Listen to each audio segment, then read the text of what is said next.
Varicose వ్యాధితో బాధపడుతున్నారంట. తక్కువ ఖర్చుతో ట్రీట్మెంట్ కావాలి అనుకుంటే ఎవిస్ హాస్పిటల్ని సంప్రదించండి.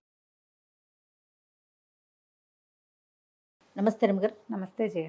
రమ్మగారు, ఇల్లు ఎప్పుడు శుభ్రంగా ఉంచుకోవాలి, అందరికీ తెలిసిన విషయమే. ముఖ్యంగా వంటిల్లు కదండి, వంటింట్లతోనే మన ఆరోగ్యం ఆధారపడి ఉంటుంది. మీ దగ్గర ఉన్న క్లీనింగ్ టిప్స్ ఏంటండి? మీరు ఎలా చేస్తారు? ఏమిటో చేస్తాను జయ. ఎవరైనా వస్తారంటే ఎక్కువ చేస్తాం.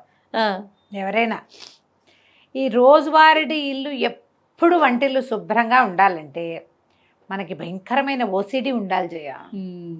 ఓసిడి ఉంటే చాలా శుభ్రం పిచ్చుంటే ఉంటుంది వంటిల్లు శుభ్రంగా. కొంచెం ఒక మాదిరి శుభ్రం పర్వాలేదు, కాస్త ఎవరైనా వచ్చినప్పుడు ఒక 5 నిమిషాలు పని చేస్తే ఇల్లు సెట్ అయ్యేలాగా ఉంచుకోండి ఎప్పుడు కూడా. అంతేగాని ఎప్పుడు సినిమాలలోనో లేకపోతే యూట్యూబ్ వీడియోలో మా కిచెన్ టూర్ అంటే బ్యూటిఫుల్ కిచెన్లు చూపిస్తారు కదా, అది మానవ మాత్రల వల్ల అవుతుందా జయ? వాళ్ళు ఇంకా వేరే పని చేయకూడదు. అవును, ఎప్పుడు వంటింటోని బట్టి డేక్కుంటూ ఉండాలి, అంత దేవద్దు. కానీ కొన్ని ఖచ్చితంగా కొన్ని చేసుకోవాలి. స్టవ్ రోజు తుడుచుకోవాలి. అవును, స్టవ్ కింద, స్టవ్ వెనకాల ఎవ్రీడే తుడుపు. స్టవ్ కడిగేసుకుని ముగ్గేస్తుంటారు చాలామంది. ముగ్గు చాలా ఇంపార్టెంట్గా ఉంటుంది. గ్లాసు స్టవ్, దాని మీద ముగ్గు. ఆ ముగ్గు ఎప్పుడు ఉండేది? ఇది వరకటి రోజుల్లో మనం ఏం చేసేవాళ్ళం, మట్టిపోయి అలుక్కుని దాని మీద ముగ్గు వేసుకునేవాళ్ళు. ఇప్పుడు గ్యాస్ స్టవ్ మీద కూడా ముగ్గు వేసుకుంటారు. పెద్దవాళ్ళు ఆ పాత అలవాటుతోటి వేసుకుంటారు. మీ చాయిస్లు ముగ్గులు వేసుకుంటారో వేసుకోరో, కానీ ఈ అలుగుడ్డలు ఏవి పెట్టి తుడుస్తామో వాటిని ఎప్పటికప్పుడు మార్చేయండి దయచేసి. అలుగుడ్డల్లోనే ఎక్కువగా బ్యాక్టీరియాలు ఉంటాయి. వాటిని ఉతికేసుకోవటం, ఎప్పటికప్పుడు ఫ్రెష్ శుభ్రమైన క్లాతులు వాడుకోవటం. ఏంటి చుడిదార్లు అవి ఇవి వేసుకుంటారు పిల్లలు, చున్నీలు, పల్చటి కాటన్ పీసులు కట్ చేసి పెట్టుకోవటం, తుడుచుకున్నాక బయటపారేయటం. సేపు అవే గుడ్డలు మురిగ్గా ఉండకూడదు. ఈ మురిగ్గా ఉండే బట్టలు చేత్తో పట్టుకున్నప్పుడే మనకి ఎక్కువ ప్రాబ్లమ్స్ వస్తాయి.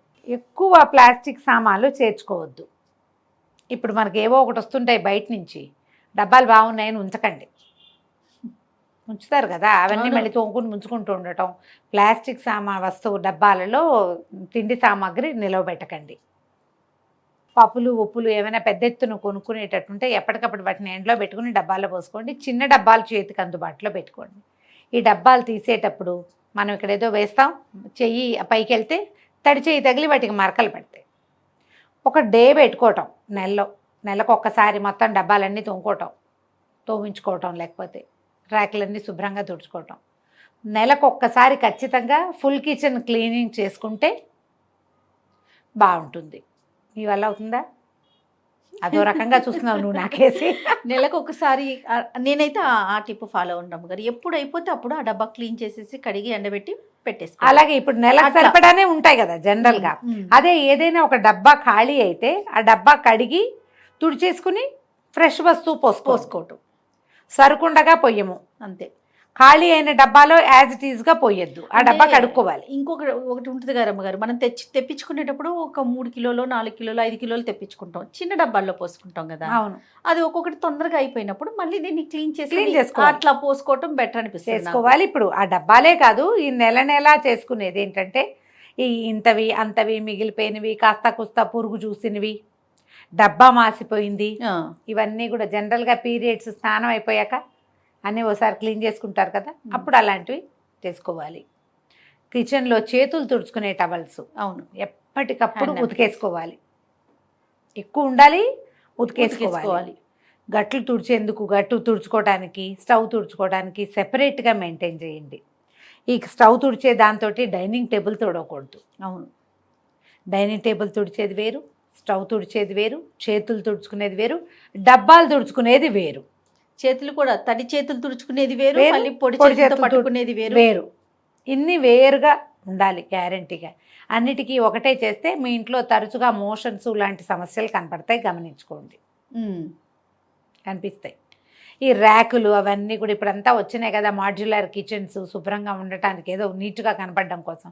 వీటికి కూడా నెలకు ఒకసారి స్ప్రే చేసి తుడుచుకోవటం. కాలిన్ లాంటివి మనం చేసుకోవచ్చు కూడా కొన్ని. ఈ మధ్య మా ఇంట్లో బయో ఎంజైమ్స్ ఎక్కువ చేస్తున్నారు జయ. మా వాళ్ళందరూ అక్కయ్యలంతా బయో ఎంజైమ్ చేస్తున్నారు. నాకు కూడా బోల్డ్ అని నిమ్మకాయలు వచ్చినప్పుడు, చాలా నిమ్మకాయలు వచ్చినాయి ఊరి నుంచి, అప్పుడు నిమ్మతోకలతోటి బయో ఎంజైమ్ చేసుకున్న లెమన్ది నేను. ఓకే, ఎలా చేశారండి? ఏం చేశారు? బయో ఎంజైమ్ అంటే ఇవి మనకి ఆ వీడియోలు దొరుకుతాయి, కానీ బోల్డెన్ ఉన్నాయి బయో ఎంజైమ్ చేసే విధానాలు. అది చెప్తా. 1 లీటర్ నీళ్ళకి 300 గ్రాముల కూర తొక్కులు కానీ, అదే నిమ్మకాయ డిప్పలు కానీ, పళ్ళు కానీ, మనం దేంతో చేయదలుచుకుంటే అవి 300 గ్రామ్స్, ఒక 100 గ్రాములు బెల్లం, ఇవన్నీ ఒక డబ్బాలో వేసి పెట్టుకోవాలి. 300 గ్రామ్స్ నిమ్మ తొక్కులు ఉన్నాయనుకో, నిమ్మ చెక్కలు ఉంటాయి కదా, పిండేసి పెట్టావా, ఆ పిండేసిన చెక్కలు కావాలంటే సన్నగా కూడా కట్ చేసేసుకోండి. అన్ని కట్ చేయకపోయినా ఏం నష్టం లేదు, అలాగే వేసుకోవచ్చు. 100 గ్రాములు బెల్లం వేసి 1 లీటర్ నీళ్ళు పోసి కదలకుండా చీకటిగా ఉండే చోట పెట్టాలి. మొదట రోజు ఆ మూతలు తీస్తుండాలి. అందులో ఎయిర్ ఫామ్ అవుతూ ఉంటుంది, ఏమనాలి దాన్ని, గ్యాసెస్ ఫామ్ అవుతాయి. ఆ కొన్ని రోజులు గ్యాస్ ఫామ్ అవటం ఆగిపోయిన తర్వాత ఈ మూత టైట్గా చేసి పక్కన పెట్టేసుకోవాలి. గ్లాస్ బాటిల్స్లో పెట్టకూడదు, వీటిని ప్లాస్టిక్ బాటిల్లో పెట్టుకోవాలి. నేను ఊరికే రఫ్గా చెప్తున్నా, మీరు చూసుకోండి బయో ఎంజైమ్ చేయటం ఎట్లాగా అని.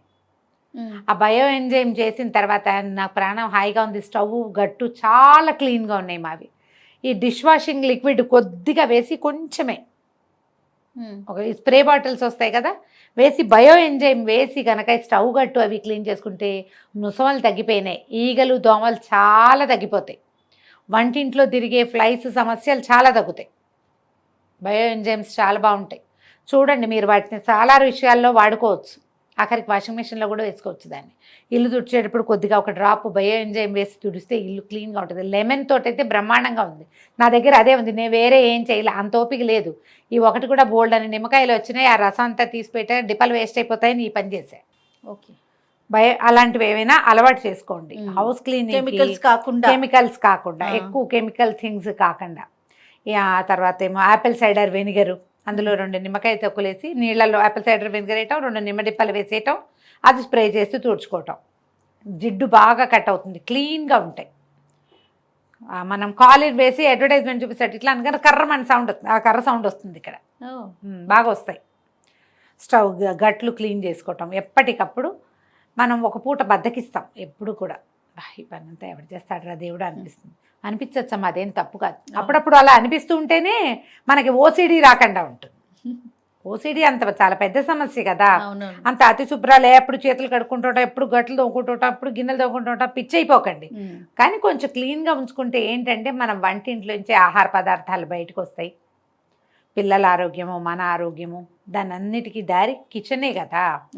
కదా, ఎప్పటిదప్పుడు క్లీన్ చేసేందుకు ఒక ప్రాక్టీస్ ఉంచుకోండి. ఇది నేర్చుకోవాలి. ఎప్పుడైనా ఓసారి చీటింగ్ చేయొచ్చు, once in a while cheating చేయొచ్చు, కానీ రోజు వారడి ఎప్పటికప్పుడు క్లీన్ చేసుకోవటం. కిచెన్ సింకులు క్లీన్గా ఉంచుకోవాలి, కిచెన్ గట్టు ప్లాట్ఫామ్స్ క్లీన్గా ఉంచకపోతే అనారోగ్యాలు వస్తాయి. వాటిల్లో మనం ఎక్కువగా దొరికేది ఏంటంటే ఇగో motions, vomitings, stomach disturbances, stomach disorders, వాటిల్లోకి వెళ్తాం. కాబట్టి వీటిని కొంచెం చక్కగా ఉంచుకోవటం. చాకులు అవన్నీ, బెల్లం తరిగిన చాకు అలాగే పెట్టేకన్నా బెల్లం తరిగిన చాకుని శుభ్రంగా కడిగేసుకోవటము, లేదా తడిపెట్టి తుడిచేసుకోవటము. ఎక్కువసార్లు చాకులు కడిగితే పదును పోతాయి. అందుకని ఏం చేస్తాము, ఈ చిన్నది ఏదైనా క్లాత్ తడిపి తుడిచేసుకోవాలి. కూరలు తరిగిన, ఉల్లిపాయలు తరిగిన చాకు అలాగే పెడితే వాసన వస్తుంది. తర్వాత ఏమో ఈ మన కూరలు తరిగేందుకు ఇప్పుడు అంతా చెక్కలు, ప్లాస్టిక్లు బోల్డన్ వచ్చినాయి, ఇక షీట్లు, వాటిని ఎప్పటికప్పుడు తోముంచుకోండి. వాటిలో ఎక్కువ బ్యాక్టీరియా ఉంటుంది.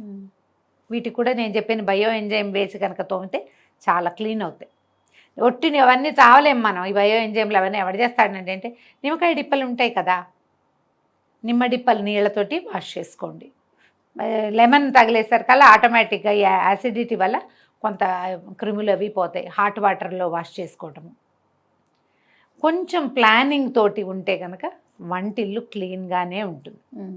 ఎప్పుడు మనం ఆ ధ్యాసలో ఉండాలి. వీటికి ప్రధానమైనది ఏంటంటే బేసిక్ శుభ్రత, వాష్, వైప్, కడగటంతో పాటు తుడవటం కూడా. నీళ్ళు ఓడుకుంటూ పెట్టామంటే ఇబ్బంది. అవును, ఎక్కువగా ఎక్కడ చూస్తామంటే రమ్మగారు, మనం గిన్నెలు తోముకునే పీచులు ఉంటాయి చూస్తారా, అవి వాటిని మార్చుకోవాలి. అవి ఎప్పటికప్పుడు ఎక్కువగా వాసన వచ్చే కూడా వాటి వల్లే. అవును, ఏం చేస్తామంటే ఈ తోమిన తర్వాత దాన్ని వాష్ చేయకుండా పెడతారు సబ్బు మీద, అది ఆ ప్రాక్టీస్ ఉంటే మానేసుకోండి. అవును, మానేయండి. జిడ్డు గిన్నెలు తోమటానికి వేరుగా ఒకటి ఉంచుకోవాలి, ఆ, ఎక్కువ జిడ్డు ఉన్నవి. గట్టి పీచు. గట్టి పీచు ఉంటాయి కదా, ఇనపీచులు బొళ్ళని ఉన్నాయి రకాలు.